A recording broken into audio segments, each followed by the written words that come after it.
बंगालची वाघीण tigress of Bengal Shrimati Mamata Banerjee या महाराष्ट्राच्या दौऱ्यावर आहेत, मुंबईत आहेत। हा दौरा मुंबईत शासकीय कामासाठी जरी असला तरी जेव्हा मुंबईत येतात तेव्हा त्या आवर्जून ठाकरे कुटुंबातील प्रमुख व्यक्तींची भेट घेतात। मागच्या वेळेला उद्धवजी आणि आदित्य भेटले होते, आम्ही त्यांना नेहमी भेटत असतो दिल्लीत किंवा कलकत्त्याला जाऊन। पण ममताजींचं स्वागत काल स्वतः आदित्यजींनी जाऊन केलं। त्यांना उद्धवजींना भेटण्याची तीव्र इच्छा होती मनापासून, पण अजूनही त्यांना उद्धवजींच्या इथे जे बायो बबल हा जो प्रकार आहे की बाहेरून कोणी जाऊ शकत नाही, त्याच्यामुळे ती भेट आम्ही टाळली आणि त्यांनी स्वतःही टाळली। आदित्यजींनी त्यांचे आशीर्वाद घेतले। आदित्यजींनी त्यांना उद्धवजींनी दिलेल्या भेटवस्तू दिल्या, म्हणजे महाराष्ट्र देशातली किल्ल्यांचं एरियल फोटोग्राफी ते दिलं। मग ममता दिदींनी त्यांना आदित्यजींना एक सुंदर अशी फ्रेम भेट दिली, त्याच्यावरती रवींद्रनाथ टागोर आणि छत्रपती शिवाजी महाराज चितारलेल्या त्यांची काही भाष्य त्याच्यामध्ये आहे। टागोर आणि शिवाजी महाराज ही दोन्ही देशांचं प्रतीक आहेत, प्रतिष्ठेची प्रतीक आहे। चांगली चर्चा केली, राजकीय चर्चा केली। खरं म्हणजे ममता दीदींनी सांगितलं की मी आल्याबरोबर सिद्धिविनायकच्या मंदिरात गेलो, त्या सिद्धिविनायकाच्या भक्त आहेत आणि उद्धवजींची प्रकृती लवकरात लवकर बरी होऊन ते कामाला लागावेत आणि राष्ट्रीय राजकारणात सक्रिय व्हावेत यासाठी मी प्रार्थना केली। हे आवर्जून दीदीने काल आम्हाला सांगितलं। नक्कीच राजकीय चर्चा झाल्या, ती चर्चा अत्यंत महत्त्वाची आहे। ज्या पद्धतीनं महाराष्ट्रामध्ये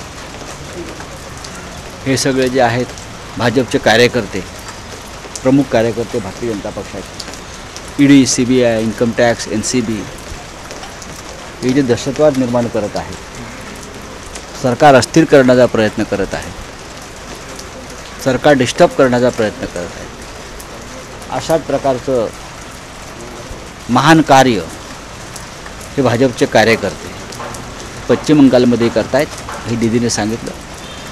आणि दीदी असंही म्हणाले की आम्ही त्यांना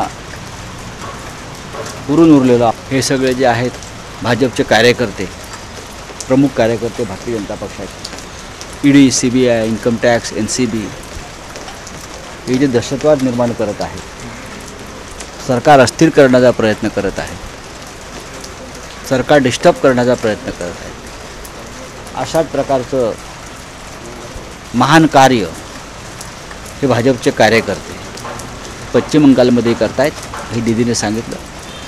आणि दीदी असंही म्हणाले की आम्ही त्यांना पुरून उरलेलो आहोत आणि उद्धव ठाकरे यांच्या नेतृत्वाखाली महाराष्ट्रसुद्धा या दहशतवाद्यांशी सरकारी सामना करेल याची खात्री आहे असं त्यांनी सांगितलं। मराठा आणि बांगला जिने घोषणा दिली, जय मराठा जय बांगला, ही दोन्ही राज्य एकत्रितपणे लढतील अन्यायाशी, असत्याशी आणि विजयी होतील असा त्यांनी विश्वास व्यक्त केला। आज दिवसभर त्या मुंबईमध्ये आहेत, काही उद्योगपतींच्या गाठीभेटी घेणार आहेत, इतर काही मला वाटतं पत्रकारांशी संवाद साधतील। पण ओळखाची भेट जी आहे ती उत्तम झाली आणि त्यांनी बाळासाहेब ठाकरेंची आवर्जून आठवण केली आणि बाळासाहेब ठाकरेंचं कार्य उद्धव ठाकरे कसं पुढे नेत आहेत याच्याविषयी त्यांनी एक चांगला विश्वास आणि आनंद व्यक्त केला। त्याविषयी त्यांनी एक चांगला विश्वास आणि आनंद व्यक्त केला।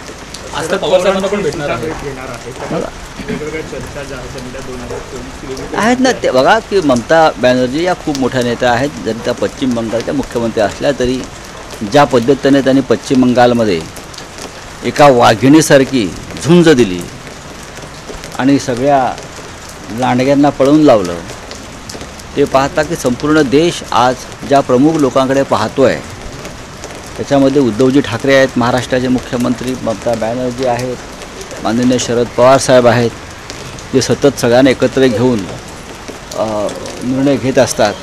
त्याच्यामुळे नक्की शरद पवार साहेब आणि ममता दीदींची भेट ही देशाच्या राजकारणाच्या दृष्टीनं सुद्धा तितकीच महत्त्वाची आहे. कारण माननीय पवारसाहेबांच्या उंचीचा राजकीयदृष्ट्या अनुभवात इतका आज एकही नेता आपल्या देशात नाही. त्यांचा अनुभव प्रचंड दांडगा आहे, व्यासंग दांडगा आहे आणि अनुभव हे नेहमीच काम करत असतो. त्याच्यामुळे ममता दीदी पवारसाहेबांना भेटत असतील तर त्याचं आम्ही स्वागत करतो. काँग्रेसपासून दुरावले असं वाटतं. एक पत्रकार म्हणून तुम्हाला काय वाटतं की काँग्रेसपासून म्हणजे दुरावा वाढला? हा त्याचा पश्चिम बंगालमधला एक राजकीय विषय आहे. पश्चिम बंगालमध्ये डावेही भुईसपाट झाले. काँग्रेसचं अस्तित्व संपलेलं आहे. इतर कोणते पक्ष राहिलेले नाहीत. जो भारतीय जनता पक्ष तुतारा फुंकत वाजत गाजत त्यांचं जे बेंडबाजा पथक तिथं आलं होतं तर त्यांच्या बेंडबाजातली हवाई ममता दीदीने काढून घेतली आणि एक प्रचंड असा ऐतिहासिक विजय प्राप्त केला. आणि जो भारतीय जनता पक्षाचे लोक तिथे निवडून आले त्यातसुद्धा फाटाफूट होऊन बरेचसे लोक परत ममता दीदीकडे गेले. काँग्रेस तिथे नाही आहे. ममता दीदी ह्या मूळच्या काँग्रेसच्याच आहेत. काँग्रेसमधूनच त्या बाहेर पडल्या. हे त्यांचा आणि काँग्रेसचा वाद आहे, तो नक्कीच आहे. पण तरी आम्हाला असं वाटतं जर एक समर्थ अशी आघाडी आपल्याला उभी करायची असेल जे शरद पवार साहेबांचं मत आहे अनुभवी नेते म्हणून तर आपल्याला सगळ्यांना एकत्र घेऊनच जावं लागेल. पॉलिटिकल कुछ ये है या फिर डेफिनेटली अगर ममता दीदी से बात होती है, ममता दीदी मुंबई में आई है, मुंबई में आकर उनका कोई सरकारी कामकाज भी है, यहाँ के उद्योगपतियों से मिल रही है कि बंगाल में उद्योगपति इनको न्योता दे रही है, ये अच्छी बात है. कल रात को ममता जी मुख्यमंत्री उद्धव ठाकरे जी को मिलना चाहती थी लेकिन आपको मालूम है अभी भी वो अस्पताल में है, बायो बबल में है तो कोई मिल नहीं सकता है, मेडिकल रिस्ट्रिक्शंस है. ममता जी ने भी ये स्वीकार किया है. ममता जी कल मुंबई में आकर सीधे सिद्धिविनायक मंदिर में जाकर उद्धव जी के लिए भगवान से प्रार्थना की उनके स्वास्थ्य के लिए. कल रात हमारे प्रमुख नेता और मैं खुद स्वयं ममता जी से जाकर मिलकर बातचीत हो गई हमारे और बहुत ही अच्छी बातचीत रही, पॉलिटिकल बातचीत रही. उद्धव जी ने बाला साहब ठाकरे जी को याद किया, उद्धव जी को शुभकामनाएं दी और बंगाल और महाराष्ट्र जय मराठा जय बांग्ला का नारा दिया. ये दोनों प्रदेश हमेशा अन्याय के खिलाफ लड़ने वाले प्रदेश हैं और ना कभी झुकेंगे ना घुटने टेकेंगे. हम दोनों मिलकर लड़ेंगे. इस प्रकार की शुभकामनाएं हमने एक दूसरे को दी है. 2024 के लिए तैयारी की बात हुई और बहुत सी बातें होती हैं. सर आज वो कांग्रेस से भी वो मिलने शरद पवार साहब से मिलना ये बड़ी बात है. महाराष्ट्र में मुंबई में आकर शरद पवार इस देश के आज के तारीख के सबसे बड़े नेता है.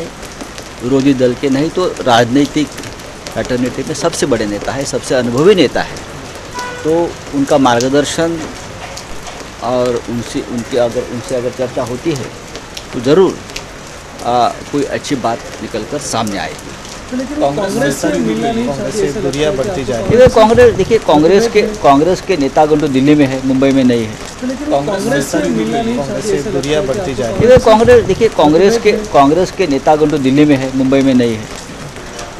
मैंने देखा था इसमें सोनिया गांधी जी से भी उनकी बातचीत हुई थी और मिलना हुआ था. लेकिन वो अपने खुद की राजनीति है, पश्चिम बंगाल की राजनीति है, मैं उसके ऊपर भाष्य नहीं करूँगा. लेकिन हम सबको एक साथ आकर ही मुकाबला करना पड़ेगा. जिस तरह से भाजपा ईडी और एनसीबी का इस्तेमाल कर रही है उस पर भी चर्चा हुई. ममता जी ने कहा और आदित्य ठाकरे जी ने भी कहा कि जो भारतीय जनता पार्टी के प्रमुख कार्यकर्ता हथियार हैं CBI, ED, income tax, NCB, सभी केंद्रीय एजेंसी जो महाराष्ट्र में टेरराइज कर रहे हैं सरकार को, हाँ, डिस्टर्ब कर रहे हैं, अस्थिर कर रहे हैं, ये सब हथकंडे पश्चिम बंगाल में भी ये लोग अपना रहे हैं. ये ममता जी ने हमें कहा, हमने ये हमारे अनुभव भी शेयर किए उनके साथ. लेकिन ममता जी ने कहा कुछ भी हो लेकिन हम घुटने नहीं टेकेंगे. हे पहा, मुख्यमंत्री साहेबांशी माझं आज सकाळीच बोलणं झालं. त्यांची तब्येत अत्यंत उत्तम आहे. काल ममता दीदीशी बोलताना सुद्धा आमचा हा विषय निघाला. जोपर्यंत ते पूर्ण बरे होत नाहीत तोपर्यंत त्यांनी इस्पितळाच्या बाहेर पडू नये असं फक्त आमचंच मत नाही, तर देशभरातल्या सगळ्या प्रमुख नेत्यांचं म्हणणं आहे.